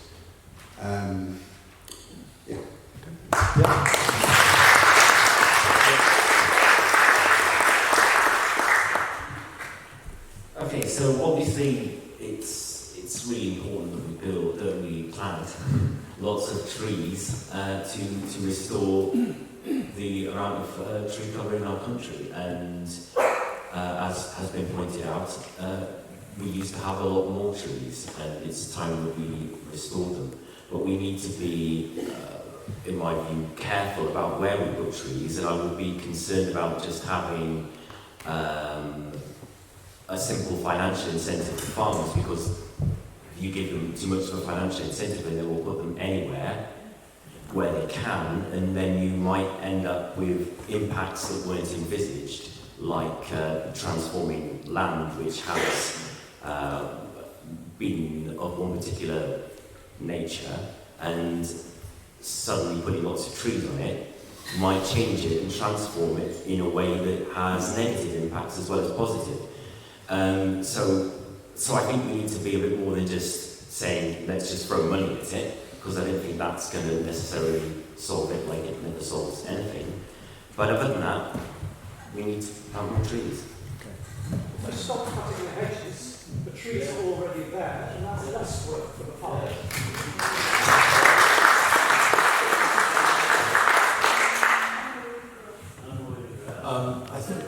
I think it's possible. I read yesterday that Grade 4 land, if we transform 50% of the Grade 4 land in the UK is 5 grades of land. We planted 50% of that would get to, I think, the 16% increase that John was saying. So it is possible. I think flooding is a big issue. Planting on up heads of rivers is a very, very good scheme above Lamacronian where they planted there, which has had significant impacts on the Severn further down the stream. But all these types of things are good, and it's good to have unanimity on this across the parties represented here. Could you explain what grades of the land are? So grade 1 is the best farming, so if you maybe kind of at parts of just beyond Ellesmere, we've got some grade 1 land. Grade 2 would be, again, maybe between here and Nestcliff. Grade 3 is maybe poor arable or grazing ground. Grade 4 is probably permanent pasture that is very marginal, kind of marginal permanent pasture land. So that would be probably grade 4. Grade 5 is typically bogs, moorland, so that's kind of probably protected. Okay. I'm going to go to question 5. This is Alison Leyland, if she's here. It sort of ties in with a lot of what we said already about reducing consumption, transport, what we eat, everything. In order to combat the climate crisis, we're going to need the public on side. And I just wondered if the panel A agreed that we really need to communicate the severity and immediacy of the crisis, and how they would work with the media, television, radio, the newspapers to put the message across, or any other ways of communicating the urgency of the crisis. To keep this sort of snappy so we don't get back to what is going to be your, we're going to start with Robert, I know it's putting you on the spot, but sort of your slogan and how you think that's going to, and then how you disseminate that slogan through which channels, etc. To make understand that the climate crisis is real and that everyone needs to be aware and make a change. I think that to some extent, most ordinary people understand that we have a climate crisis.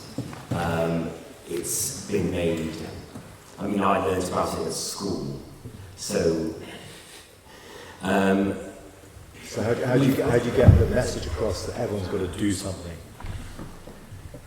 Well, obviously you need a media strategy for that. You need a messaging and branding, but you need, more importantly than that, you need to tackle some of the problems that we have with organisations that promote basically deceptions and lies about the realities of climate change. I mean, the candidate who isn't here tonight set up an organisation called UK 2020, which spent a lot of money on climate denial.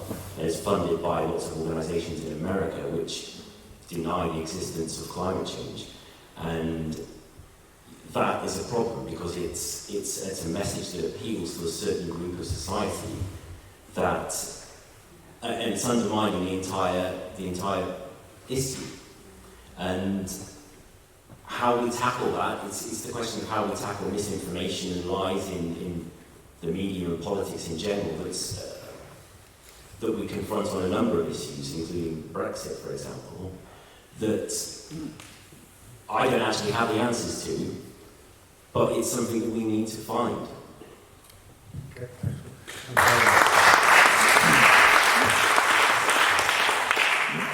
And I'd like to pick up on your point of lobbying. So he's not here to defend himself, but we all know that Owen Patterson spent quite a lot of time in the US speaking to some horrendously far-right organisations, and it's symptomatic of this power that very rich lobbies have over any government. And we need to, first of all, to get rid of disinformation, actually address what is democratic about that process. Shady think tanks, no one knows where the money's coming from, having huge influence over government policy. So I think the first thing I would do, and I think it's a great idea, is to have very strict rules about who can lobby for what and why. And I certainly wouldn't have MPs taking paid work to lobby on behalf of private companies.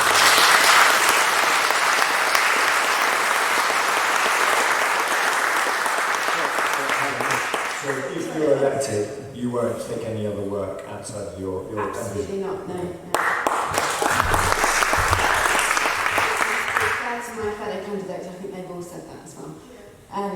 I think that's really critical, but just in terms of the messaging around climate change, the problem is it's most people's too difficult, Becky, isn't it? You know, I've got to change my lifestyle and I can't contemplate doing that. And I think the other thing that's come across is that the message is rightly being alarmist. We need to be alarmed, we need to act, but I think that turns quite a lot of people off. And so I think we need to find some kind of positive way of saying, if we do these things, we can make a difference and we can, you know, we've got this. Because I think otherwise people do get turned off by it. When we were at the market rate in Hustings, there was a gentleman in the audience who raised this kind of common question about, well, we're doing our bit and China's building however many coal-fired power stations a year, and we need to get over that and say, we have to lead from the front.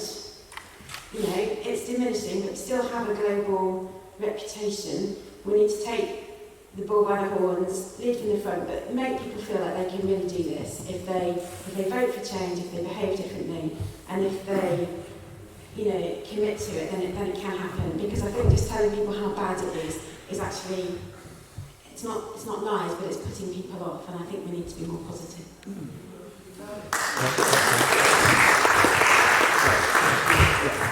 Can we start on that first thing? I know I've got some questions about it. It's lovely to see you. I did a press release that was talking about actually asking all the candidates to commit to not having any second jobs. And it didn't really get much publicity, otherwise it did get some online, but it didn't get any. And we've got to remind ourselves that our particular MP, actually 162k a year is his declared figures. I mean, he's actually really up there. You know, that's twice his salary as an MP, and that's not including the 2020 stuff, which is really about flights to America to be part of these pressure groups, not just around climate change denial, but also about setting up the Trump trade deal for the NHS and agriculture. So we really, and people don't know about this. Very few people in Shropshire know that their MP gets paid 162k, and it's in the public record. You know, this isn't just some candidate having a jab at him, right? It's in the public record. Go on to the Register of Accounts and you'll see it. In terms of the question, I'm standing here as a candidate from the Socialist Labour Party. And I think I made the point earlier that what we need to do is we need to make sure that we see this as it's about. I think Extinction Rebellion doing a fantastic job over the last 12 months to actually completely raise a level of consciousness. But I think what we need to do is actually find a way of saying how are we going to transform our society by using this green industrial revolution to actually create this new network of jobs, sustainable industry that's actually about combating the climate emergency, and actually get people on board to actually see, well, this isn't about the self-interest of the shareholders and it's about actually taxing the big polluters, making sure that they pay their whack, making sure that we actually have a society that's based on ending this austerity that we've had and actually creating a green industrial revolution that actually takes people along. It's interesting that when the Labour New Green Deal was put forward at the Labour Party conference, it was supported by the trade unions. And that's really very important. We need to have a situation where this is actually taking working people along and actually seeing that this is in their best interest. This is the new common sense that actually combating the climate emergency is actually not just in their interest in saving the planet, but actually in their interest as a working person living in our society. And that's how we're going to do it. We're going to make sure we take people along, that it's not separated from how we live in our society. It's a social and economic issue, not just a climate emergency issue. That's my solution as a socialist Labour Party.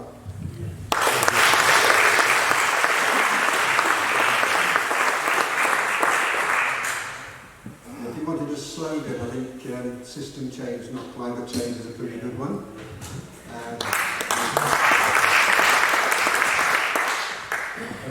John, so that's your tagline. Just give me 20 seconds on what's the detail that comes beneath that.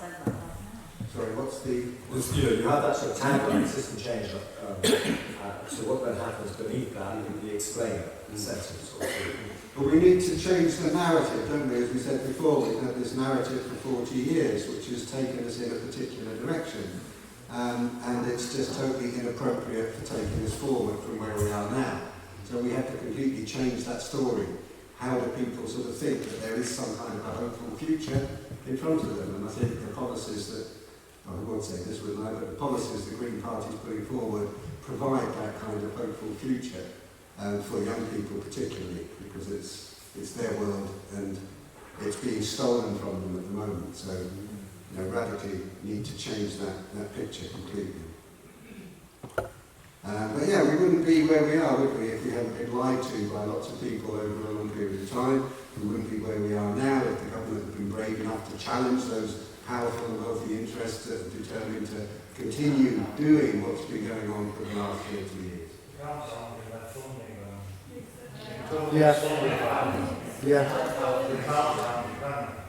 Well, they haven't been brave enough to do that, certainly, but there are politicians like the Green Party that are prepared to challenge those kind of people.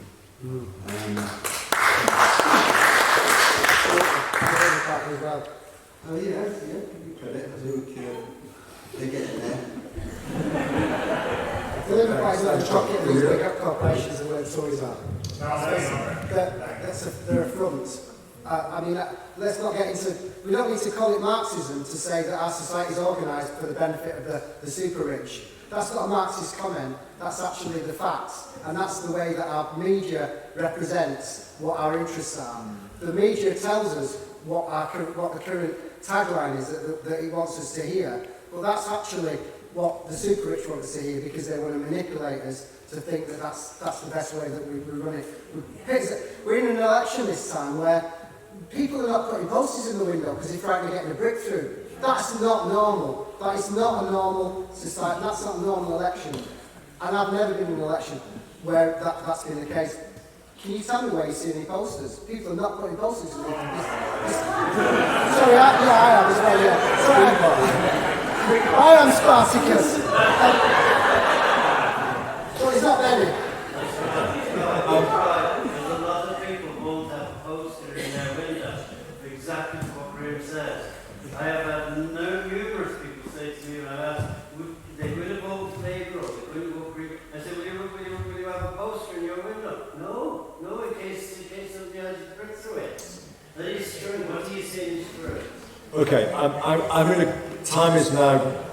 I want to get to my last question, and then I'm going to... Once we've concluded the question, then I'm going to open it to the floor, and you can just throw questions if we're going to go quick fire session. But the last question is Joni Abbott, so he's here.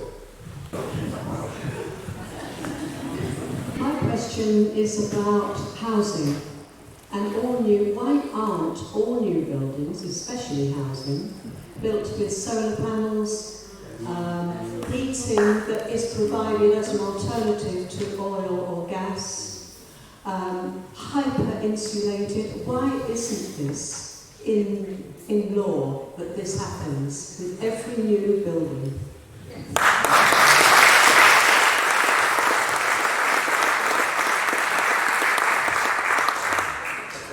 Helen, I'm going to start with you on this. I think the simple answer is that the standards that were there have been rolled back over the last 5 years by the Tory government. In terms of what we should be doing going forward, I completely agree with you, and the Liberal Democrat manifesto absolutely commits to having standards of zero carbon, zero net carbon for new housing, and moving on to that kind of passive house standard, putting solar panels on the roof, recycling the grey water, etc., etc. So, yeah, totally. The answer is that the standards that we did have been rolled back over the last 5 years, and we absolutely need to get to that point where our new housing is the gold standard.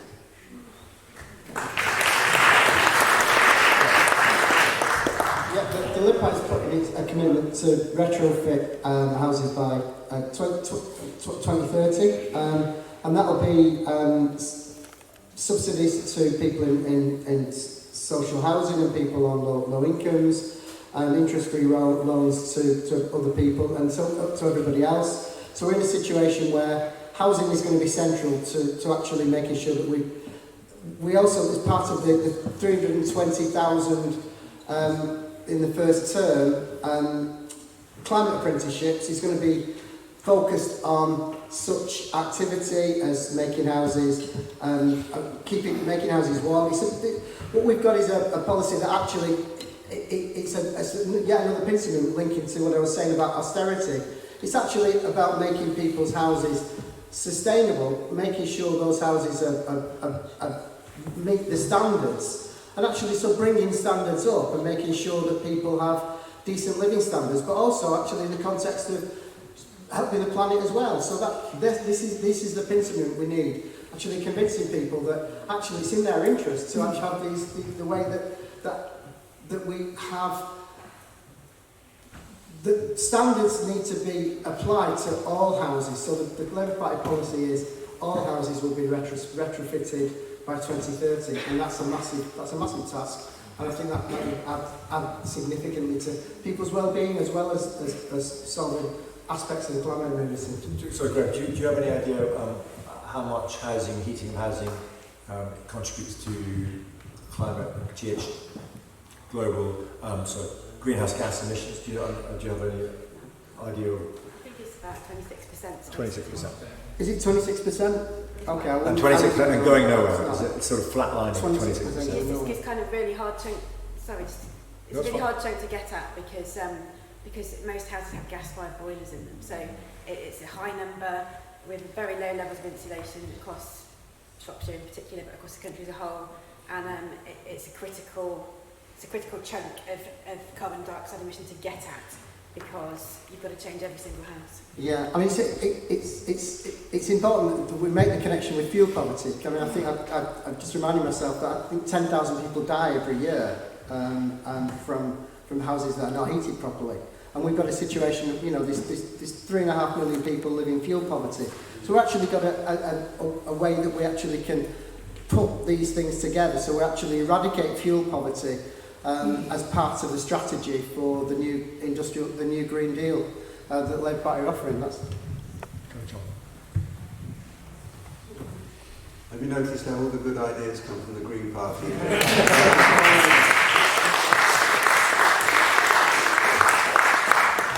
Of course, there should have been for a long time now a proper house building programme, and those houses should have been designed and built on a sustainable basis of zero carbon homes, but it hasn't happened.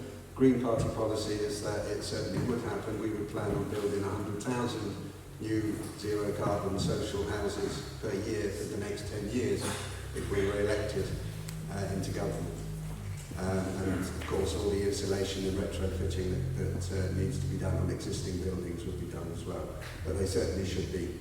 And I don't know who's actually to blame for why they're not, but it's a real shame that it hasn't happened a long time ago. Okay. Yes.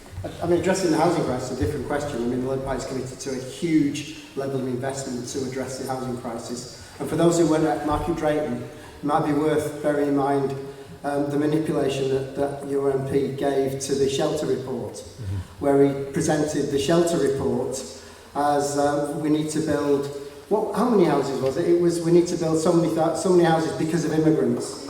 He made the connection between the shelter report about the housing crisis and immigrants, just straight off. It was absolutely disgusting.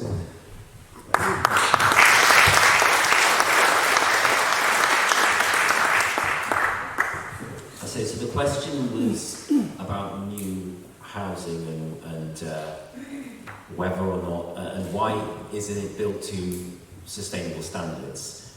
The answer is it should be, and why isn't that already the case? Well, it's the Conservatives and the Liberal Democrats and Labour who've been in government over the last 20 years. Gordon Brown wanted zero housing and then... Gordon Brown was the Prime Minister and had a majority and the power to do it. Okay. Very quickly, I mean, we've got just a couple of minutes. I'm going to see whether... Are we okay for a couple more minutes to have some questions? So let's have some hands up. If people want to have questions, you will have. So, gentleman in the cap, we haven't had a question yet, so let's start with. And then we'll go to Jude. And that's anyone else at the back want a question? Hello.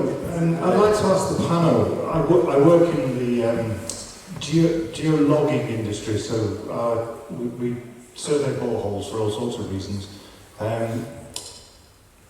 The specialists that I work with know the science behind how you get gas out of the ground fracking.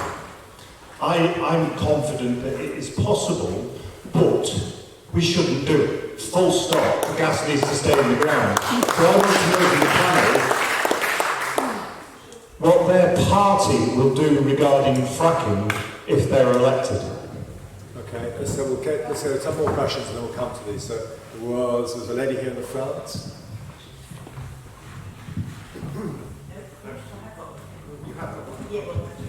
Hello. Actually, it's not a question, it's a request that the plans to build so many new houses, which is fantastic. Can it not be that disabled accessibility is made included in that as a default second key? So many are built and they're not accessible. Yeah. Good question.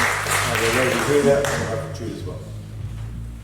To combat consumerism and our consumption, I was wondering if any parties would ever envisage rationing things like petrol, flights, dairy, meat at all. Okay. Rationing, very good. And then finally we have a last question. I think probably 4 is enough, and then we'll come quick. Yeah. This is a little bit of information, also perhaps a question as well. Perhaps to cheer people up, or perhaps to goad on the parties. I learnt today that Morocco is the only country in the world to reach its carbon footprint, to reduce its carbon footprint to where it promised it would do. And it's now got, by 52%, I think, up to now. Morocco can do it, why can't we?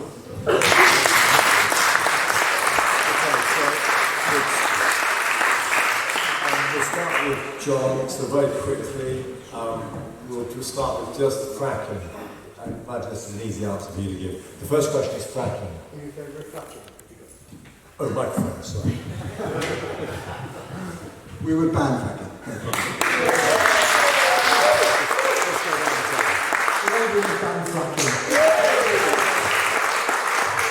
The Shropshire Party doesn't aim to be at government at the national level, but in Parliament we would vote against it, and if we got into power in Shropshire Council, we would not allow fracking in Shropshire.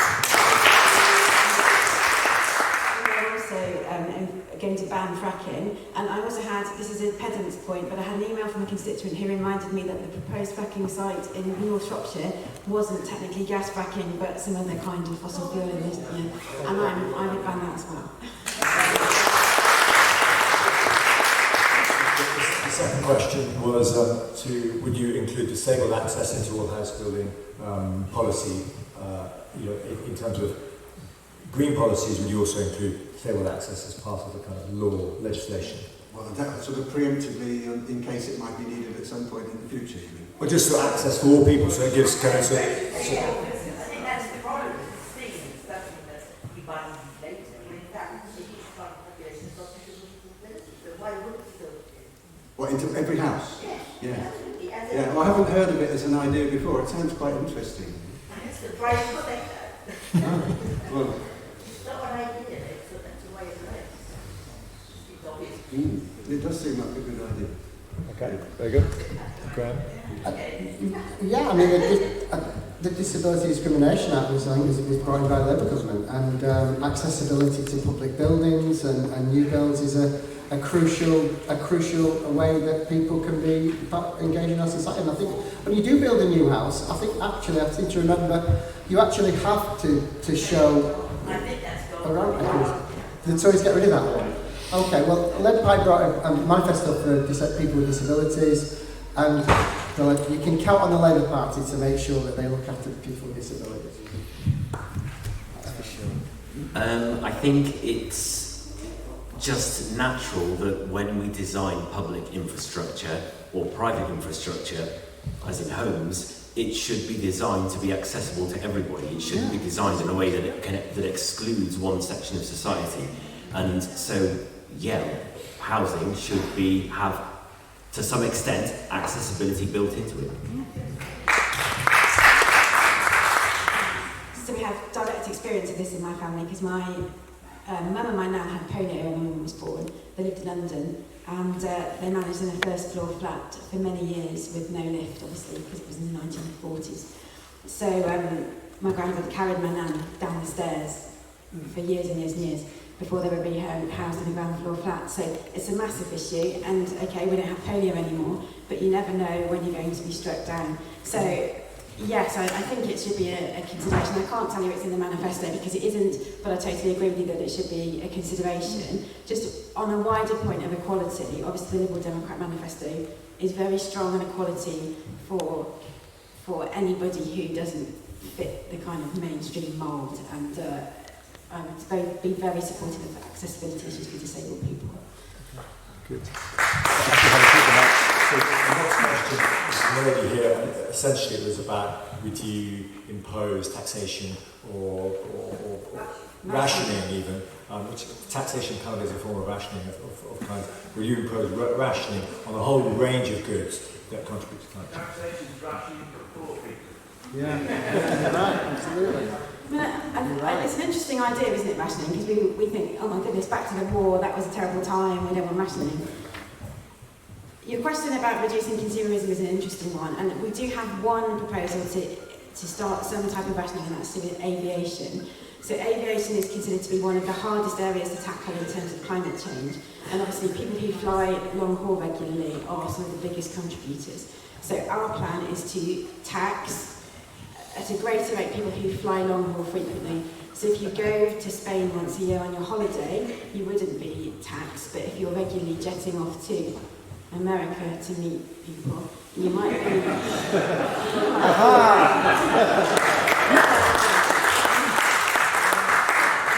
I think rationing is an idea that people are willing to contemplate when the issue is very serious, yes. But that's the only example I can give you in our manifesto. The point would be that everyone has one flight. Yes. It's not about how much money you've got, it's about you've got one flight. I guess, but it's about dissuading people, isn't it? So if you dissuade people to take more than one flight, that's great. But if they're taking lots of flights and you're getting lots of money, and hopefully you can do something with that to mitigate the carbon, you can plant extra trees.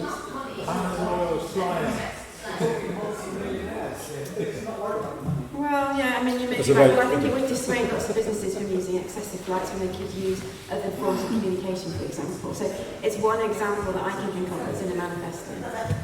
Robert, should we go through this? So if we're talking about something that has a very high climate impact like flying, then rationing is something that we should consider. But if you're talking about it in terms of consumption in general, then as in we had during the war, then I would have to say that I'm not in favour of that.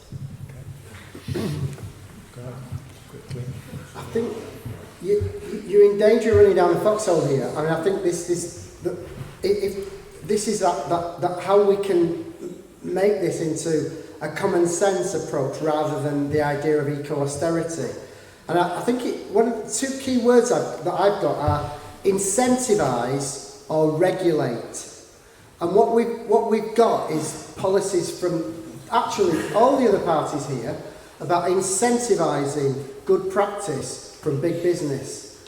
The Labour Party are proposing regulating good practice, taxing the big polluters, taxing people who... I pay more corporation tax from my little social work business than Amazon, but that ain't difficult because Amazon don't pay any. It's not that tough, really. So actually, I think the person who said rationing is taxing people is rationing for poor people is a very good point, and we need to be careful we don't fall into that trap. There could well be a role for rationing, but I would make sure that we look for regulation and put in the responsibility where it lies with the big corporations before we start thinking about Mr. and Mrs. Jones who live in St Martin's. Okay, Richard, John. Yeah, we're certainly going to try and achieve what we need to achieve without being too draconian about it. But certainly, like in World War II, when rationing, after World War II as well, it did make everybody feel like they were in it together. It sort of took away the class divide, and so it didn't matter if you were rich or poor, whatever, you were subject to the same strictures. And we certainly need to have that sense of all being in it together and acting collectively, probably more even than we did in World War II. So whether rationing has a role to play there, we'll see. But certainly we'd like to get people to actually raise their awareness and know that we've got to do these things without having to be rationed, without having to be forced into it. So it would be great for a mass awakening. I like my position, but one thing that I thought about, you could have a carbon ration, which you then sell. So everyone in Britain has a carbon ration, which is tapered for the 2050, and then you can sell it. So if you don't use it, you sell it to someone who needs it. So then someone can buy. If you want to have 4 flights, you have to buy the carbon ration. That's an idea. It's a ration. It doesn't affect everyone. I'm going to Jude's point, which I think is essentially a kind of like, we can do it. I'm not sure if we really need to say any more than that. Is that Morocco can do it, so we can do it. And I think on that point, I think we should say that that's the end of the night. So I think I want to we first of all thank you, the audience, for coming, because without the audience there's no event. And then thank the candidates, John, Graeme, Robert and Helen.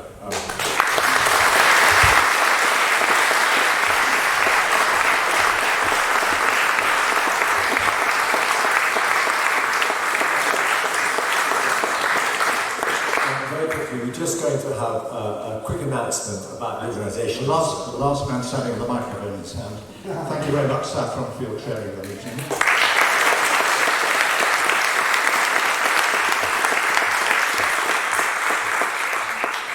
This event was brought to you by Oswestry Extinction Rebellion, winners of the Mary Hickman Award from the Oswestry Civic Society, thank you. And can I thank Kathy, Rebecca and Louisa on sound, all the people, Joni on the choir, and Jude on the artwork, including the miniature elephant. Not just you, lots of other people.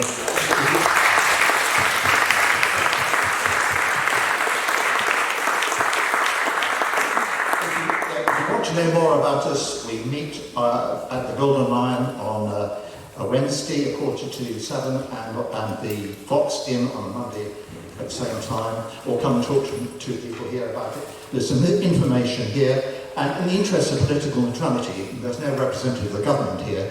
We do have the Independent Climate Change Committee's report on the government's activities. It's chaired by Conservative Lord Devon. So this is their assessment, a panel of experts on where the government is mostly failing to do its job against its existing targets. Thank you for that. Thank you for coming.